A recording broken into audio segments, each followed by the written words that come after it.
Bueno, aquí vemos un concepto muy importante para ustedes que lo van a necesitar mucho, sobre todo los bioquímicos. Por supuesto que aquí vemos los fundamentos, ¿sí? Ustedes lo van a usar luego aplicado a células principalmente, ¿no? Que es el proceso de ósmosis. Y podemos definir a la ósmosis como el paso selectivo de moléculas de disolvente a través de una membrana porosa o semipermeable, ¿sí? Desde la solución diluida a una más concentrada, ¿sí? Aquí tenemos que tener presente que lo que pasa a través de esta membrana semipermeable es el disolvente, principalmente agua, ¿no es cierto? Ya sabemos que eh, la mayor parte de las soluciones, el solvente es el agua. No es el único, pero es como el disolvente universal, digamos, el más utilizado. Muy bien.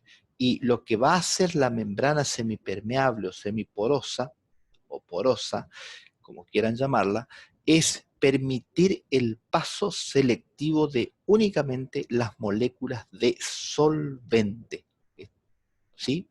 No, el soluto no va a poder pasar. Por ejemplo, si miramos aquí la primera figura, vemos que a la izquierda tenemos el solvente puro, mientras que a la derecha tenemos una solución, ¿sí?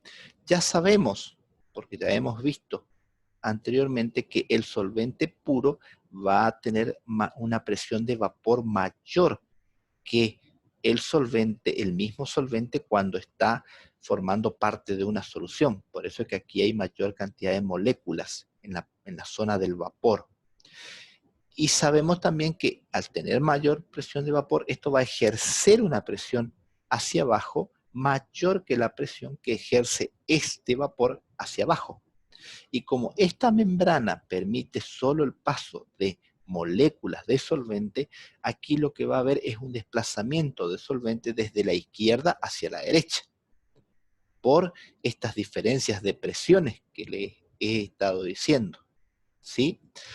Y lo que va a terminar ocurriendo es esto, ¿no es cierto? Que va a pasar solvente hacia la derecha, esta solución, que era una solución con una determinada concentración, va a estar más diluida ahora, ¿sí? Se va a diluir esto porque pasó solvente, lógicamente, ¿no?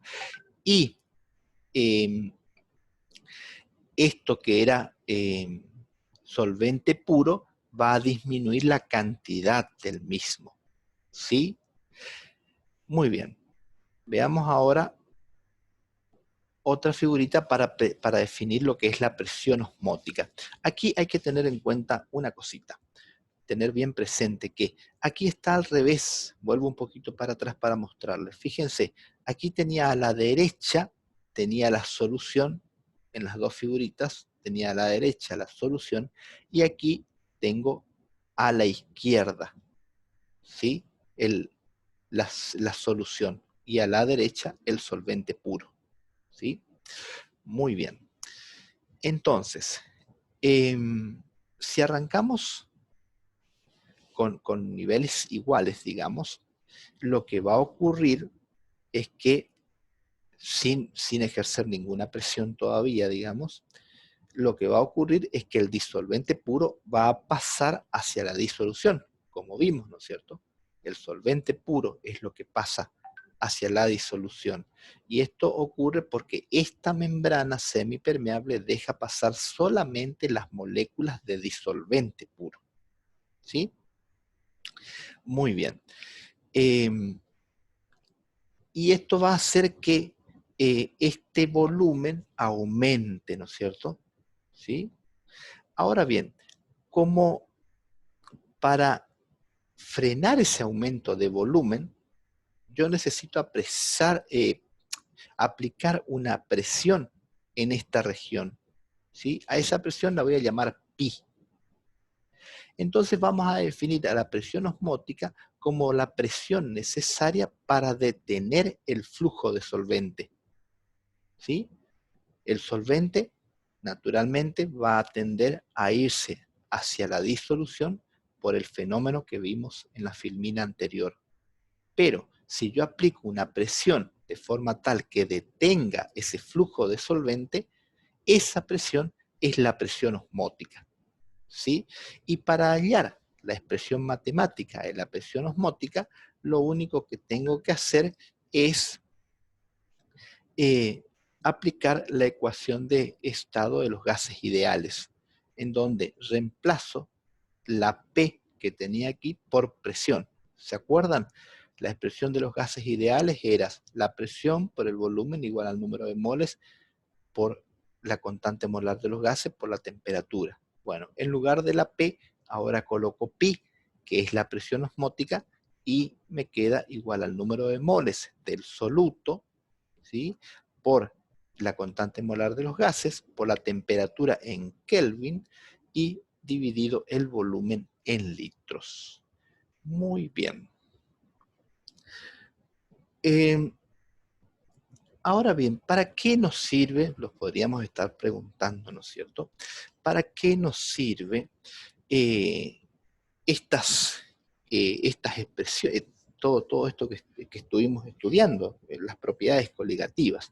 Bueno, nosotros no vamos a entrar en tanto detalle de esto porque lo van a ver más adelante en química física, pero sí vamos a dar un ejemplo al menos, ¿sí? Estas propiedades uno las puede aprovechar para determinar, por ejemplo, la masa molar de una molécula, ¿sí? Supongamos que tenemos una molécula desconocida y que queremos determinar la masa molar de esta molécula, ¿sí? Esto puede hacerse de la siguiente forma. A partir del punto de congelación, ¿sí? Yo puedo determinar el punto de congelación, es una experiencia relativamente fácil. Se calcula el, el delta de TC, ¿sí? Que como el punto de fusión del disolvente, es decir, esto es el descenso crioscópico, ¿no es cierto? Lo que vimos anteriormente, y definimos como descenso crioscópico. Entonces va a ser el punto de fusión del disolvente menos el punto de fusión de la disolución. Eso ya lo vimos, ¿sí? Muy bien. Luego, conociendo el valor de la constante crioscópica que está tabulada, se determina la molalidad. Entonces, de la expresión matemática que hemos encontrado para el descenso crioscópico, despejamos molalidad y nos queda que es igual al descenso crioscópico dividido la constante crioscópica, que es una constante que está tabulada, ¿sí? Ahora bien, usando la definición de molalidad, tenemos esto. La molalidad son los moles de soluto por kilogramo de disolvente, ¿sí? Ahora, los moles de soluto son los gramos de solutos dividido la masa molar, ¿sí? A veces colocamos esto como M, o esa M un poco rara que solemos hacerlo, o peso molecular también. Esto es la masa molar. Y los moles de soluto sabemos que son los gramos dividido la masa molar. Muy bien, kilogramo de disolvente sigue igual, y de aquí puedo despejar masa molar, y me queda, fíjense, que es igual a los gramos de soluto dividido la molalidad por los kilogramos de disolvente, ¿sí?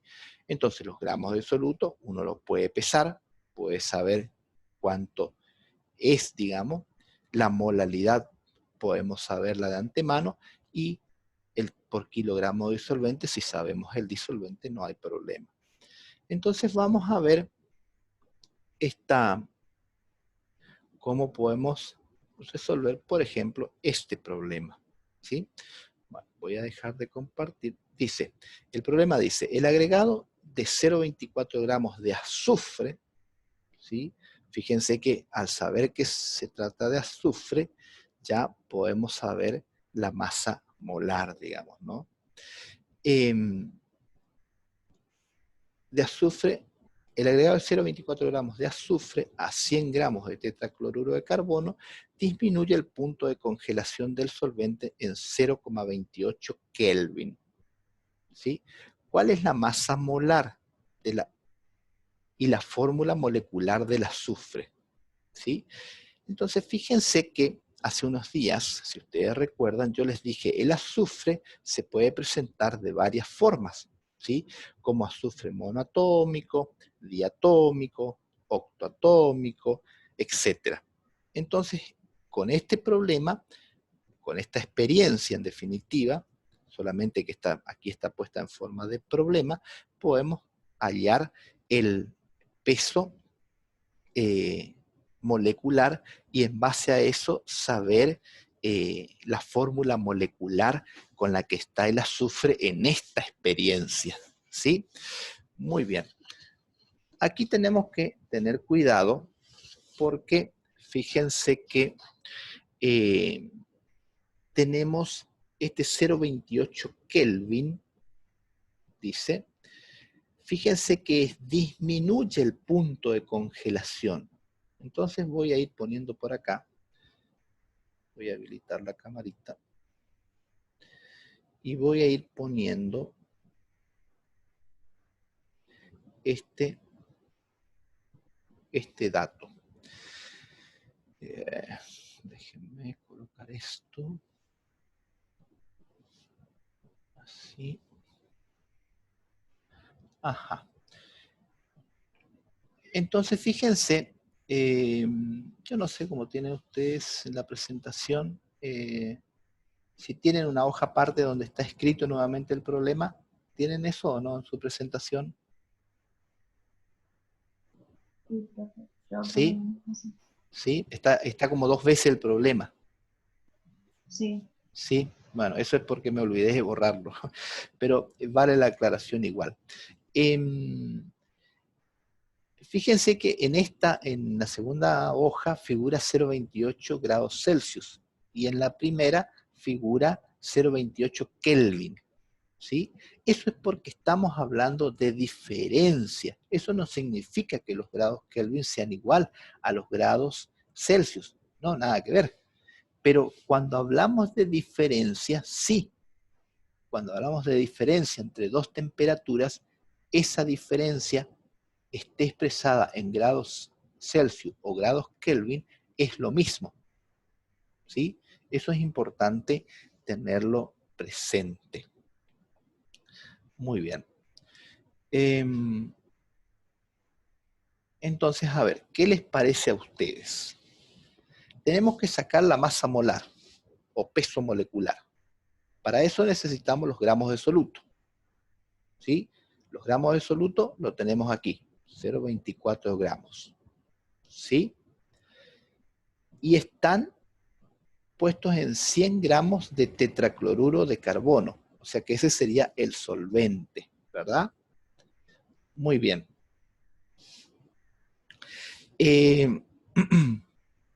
Luego dice, el punto de congelación disminuye en 0,28 grados Kelvin o grados Celsius. Da lo mismo, ¿no es cierto? Muy bien. Entonces, ¿qué les parece a ustedes? A ver, díganme qué tenemos que hacer aquí. ¿Qué es lo primero que tenemos que hacer? ¿Qué les parece?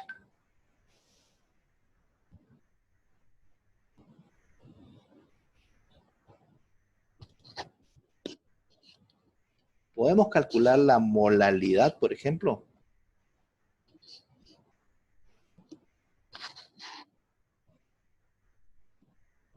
¿Cómo se calculaba la molalidad?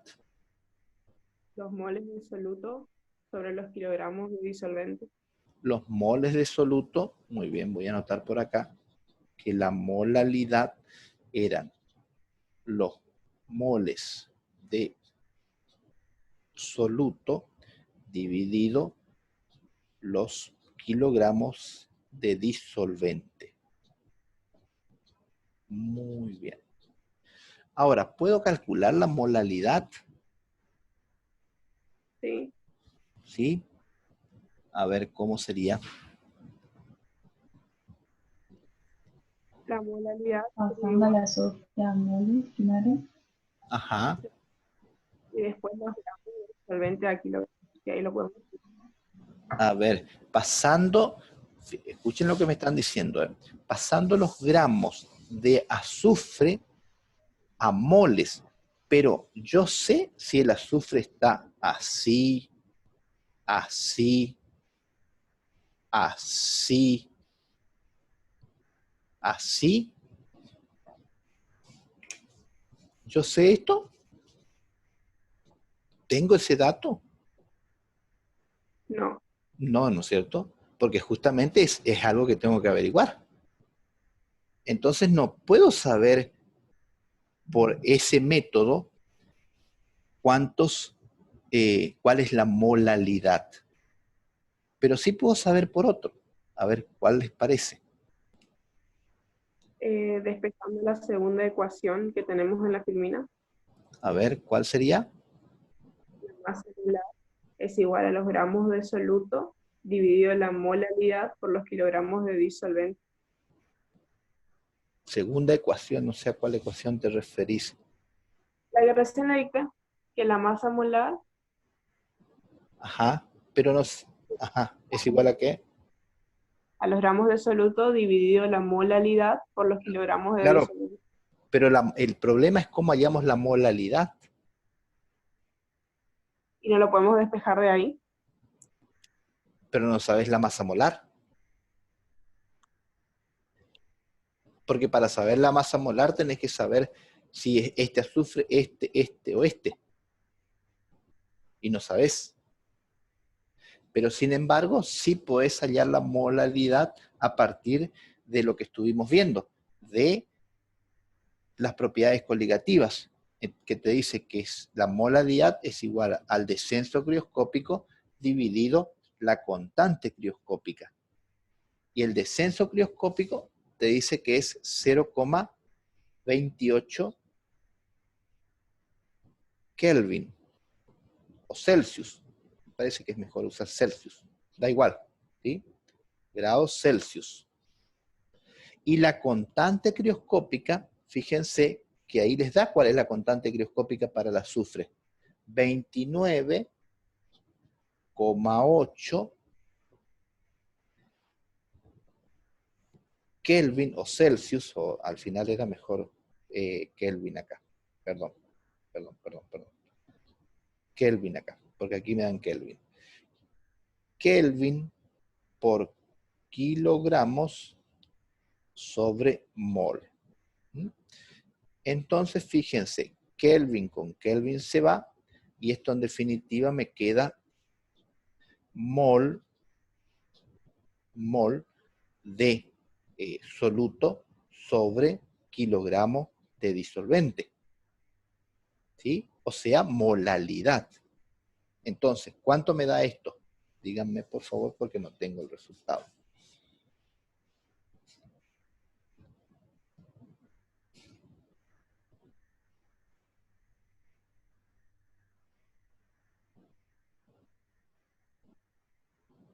Nueve coma cuatro por 10 a la menos 3 mol de azufre sobre kilogramos de solvente. Bueno, 9,4 por 10 a la menos 3. Ajá. Ajá, mol por kilogramo. O sea, molalidad directamente, ¿cierto? Esto va a ser mol, voy a escribir acá, para azufre, mol de azufre, sobre kilogramos de disolvente o solvente también, ¿no es cierto? Da igual. Muy bien. Entonces ahora sí ya tenemos la molalidad. Entonces fíjense que ahora sí podemos aplicar la fórmula que nos dice que la masa molar o el peso molecular, como ustedes quieren llamarlo, o también le suelen poner esa M medio así, medio fea, que no me gusta, pero bueno, algunos suelen usar. Todo eso es igual a, copio la fórmula que ustedes la tienen, a los gramos de soluto sobre la molalidad por los kilogramos de disolvente. ¿Sí? Muy bien. Aquí me sobró un poquito. Exageré un poco. Muy bien. Los gramos de soluto, fíjense que es ¿cuánto? A ver si puedo escribir la calma. Sí. 0,24 gramos de soluto. Claro, 0,24 gramos. Dividido la molalidad, que es Que es cuánto. 4 por 10 a la menos 3.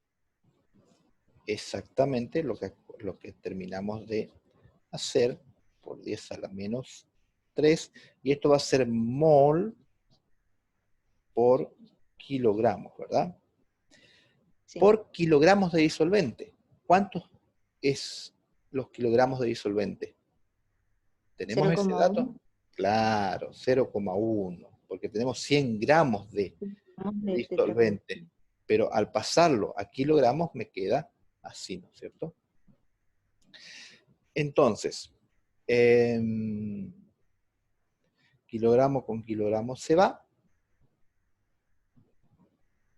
y aquí hay algo que no me está cerrando con las unidades. Díganme cuánto da este resultado, 0,24 gramos de soluto, molaridad.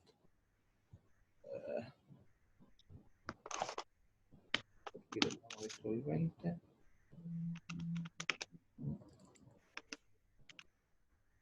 Está bien, perdón, yo estaba mal. Está bien, cierra bien la peso molecular, entonces lo resumo así. 255,32 gramos sobre mol. 235, 55, pero 55,32 sí, coma 32 ¿qué? gramos de azufre sobre mol. Gramos por mol. O Ajá, sea, esto es de azufre, molar, ¿no es cierto?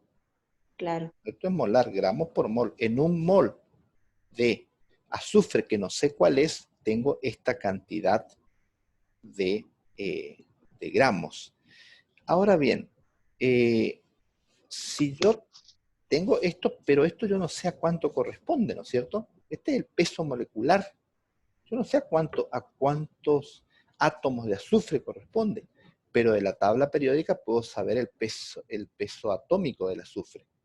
Entonces, si yo divido esto por el peso atómico del azufre, voy a obtener el X. Es decir, yo lo que necesito saber aquí es, voy a traer un poquito más para acá.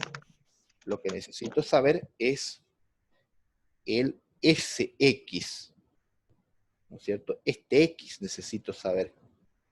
¿Y cómo hago eso? Y pues hago así.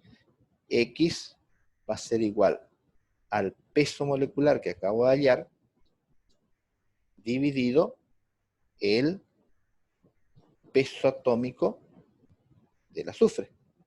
Esto es 255,32 gramos mol. ¿Y el peso atómico del azufre cuánto es de la tabla periódica?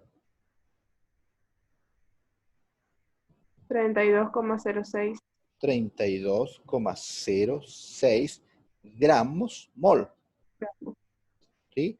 Gramos mol con gramos mol se va, y díganme entonces cuánto da esto, esta división.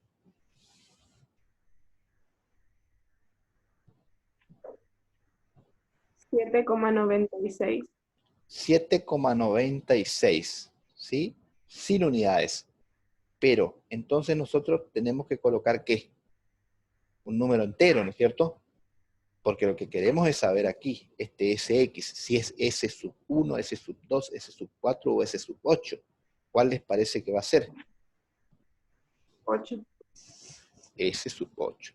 Entonces, esto nos dice que el azufre aquí está como octoatómico, ¿sí? Y esa sería la respuesta. ¿Lo ven?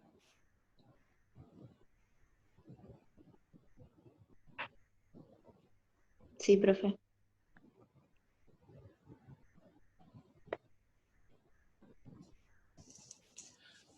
Muy bien. Entonces, hasta acá llegamos con soluciones. Damos por terminado esto y déjenme finalizar la grabación.